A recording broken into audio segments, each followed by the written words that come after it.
In the context of livelihood and COVID-19, it is not possible to detail the many atrocities faced by women at the hands of the grotesque neoliberal policies of the G7 countries.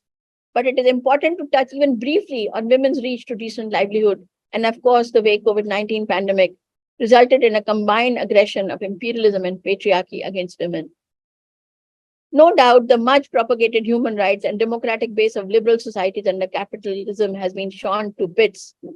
According to the UN SDG Sustainable Development Goals Report 2022, women accounted for 39% of total employment in 2019. But after the pandemic, women suffered 45% of the employment loss. The ILO reports that at the start of the lockdown, nearly 2.7 billion workers were impacted.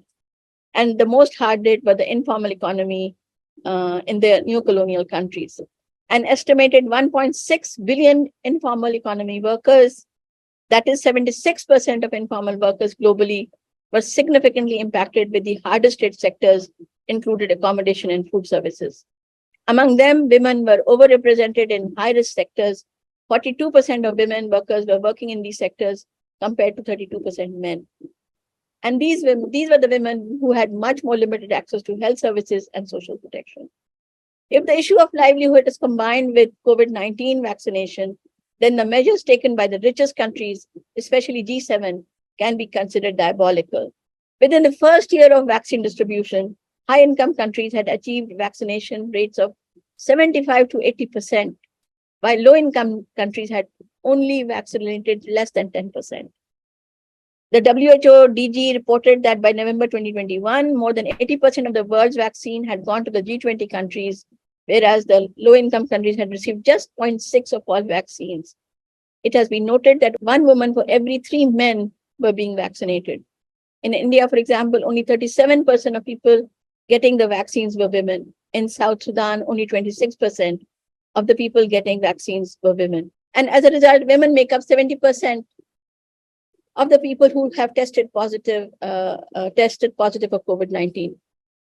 There were reports that the powerful US and European fashion companies refused to pay overseas suppliers for more than $16 billion of goods worth after the pandemic outbreak. These payments were for orders placed before the outbreak in many of the garment textile exporting countries such as Cambodia, Bangladesh, and Sri Lanka. But at the same time, for instance, a corporation called Coal paid $109 million worth of dividends to its shareholders.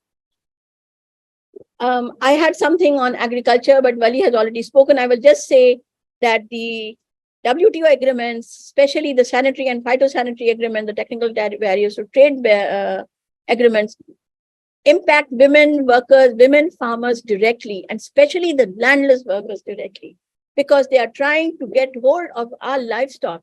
After getting hold of the seeds of our people, of the indigenous people especially, they are now after the livestock, and they want to bring in their really big, very, very monocultural animals from especially Netherlands and France, the United States, into our countries, into our lands, who will wipe away the livelihood of millions of women. It has already done so, I'm sure, across the country, across the world, and we are seeing that in Pakistan.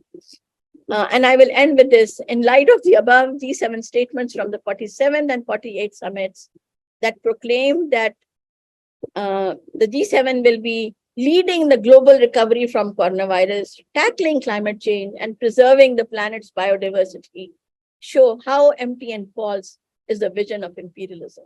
One can say that only truth that they have uttered is their promise of promoting future prosperity by championing free and fair trade. Of course, the prosperity is for them, while for the rest of the world, we have only series of multiple crises, one after the other. For us, the people, the women, the way forward is, of course, militant struggles, regain our lands, our livelihoods, and our planet from the vicious grip of monopoly capital. The National League of People's Struggles